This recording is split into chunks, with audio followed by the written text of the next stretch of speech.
राजकीय लोकांशी आजपर्यंत माझी कोणाशी दुश्मनी झाली नाही. आणि राजकीय लोकांचं कसं असते की त्यांच्या कधी कधी चांगल्याही बातम्या द्याव्या लागतात आणि कधी कधी त्यांच्या विरोधात सुद्धा. आम्हाला आमच्या बातम्या देताना अनेक कमेंट्स येतात. कोणी वाईट कमेंट्स टाकते, कोणी काही टाकते, कोणी आमच्यावर आरोप करतात. पण त्या आलेल्या कमेंट्स हे आपल्या फायद्याचे असतात.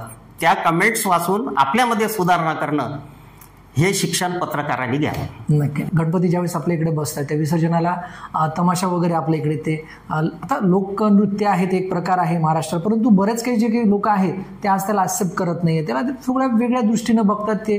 तर त्या संदर्भामध्ये तुमचं काय मत आहे की लोकनृत्य यायला पाहिजे का असं व्हायला पाहिजे? निश्चितच लोकनृत्य यायलाच पाहिजे. कारण सांगतो, ती महाराष्ट्राची एक संस्कृती आहे.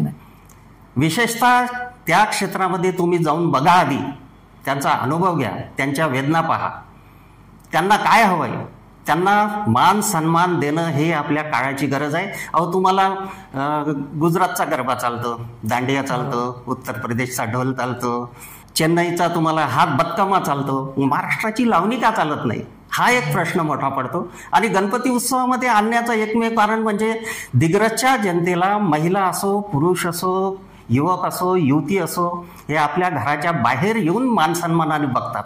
त्यामुळं आम्हाला त्याचं काहीच वाटत नाही की आपण हे खराब का. कारण आम्हाला सुद्धा आई बहिणी आहेत, त्याही कोणाची आई बहिणी आहे, त्यांना तुच्छ लेखणं हे तर मला कसंच पटत नाही. अच्छा.